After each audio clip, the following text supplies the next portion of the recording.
Bones, no sé si sabies que hi ha un patró que està aquí amb tu, que repeteixes més de 21.000 vegades al dia i que té una incidència a nivell físic, energètic i mental.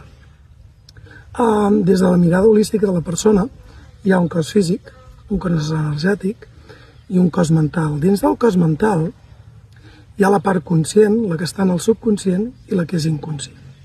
Realment el que ens governa és aquesta part inconscient. És aquella part que fa que reaccionem davant de les situacions de la manera que ho fem. Hi ha molts patrons que estan com molt instaurats en nosaltres i que fan que accionem i reaccionem de la manera que ho fem, no? I això té un impacte en el nostre cos físic.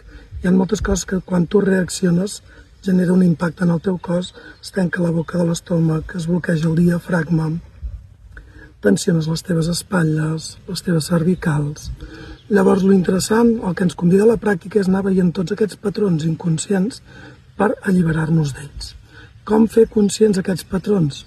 El mateix dia a dia et permet veure com tu reacciones en cada una de les coses. O sigui, el millor és el teu dia a dia, però sí que és veritat que a través de les pràctiques físiques et permet, des d'una forma amorosa, aprendre't a vincular-te, a relacionar-te amb tu i alliberar patrons que estan molt arrelats en el teu cos físic.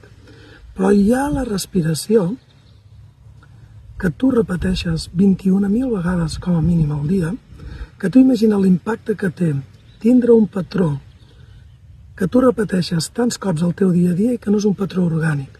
Tu quan fas un moviment i no és orgànic, perilla que et lesionis, que et facis mal. Llavors, totes aquestes parts inconscients que somatitzen el cos fan que no respirem d'una forma prou orgànica. I això té un impacte a la nostra salut física, mental, emocional. O sigui, si hi ha alguna que està relacionat amb la vida és la respiració. I imagina't l'impacte que té que tu tinguis bloquejat el diafragma i només respiris a nivell toràcic. Això té un impacte a la teva salut increïble.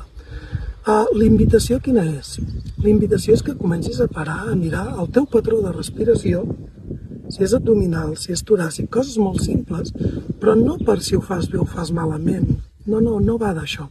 Va d'aprendre a relacionar-te i vincular-te amb tu des d'un lloc amorós. Aprendre a començar a mirar, a crear un espai on aprens a relacionar-te amb el teu cos físic, amb la teva respiració, amb aquests patrons que estan tan arrelats i que tenen un impacte tan gran.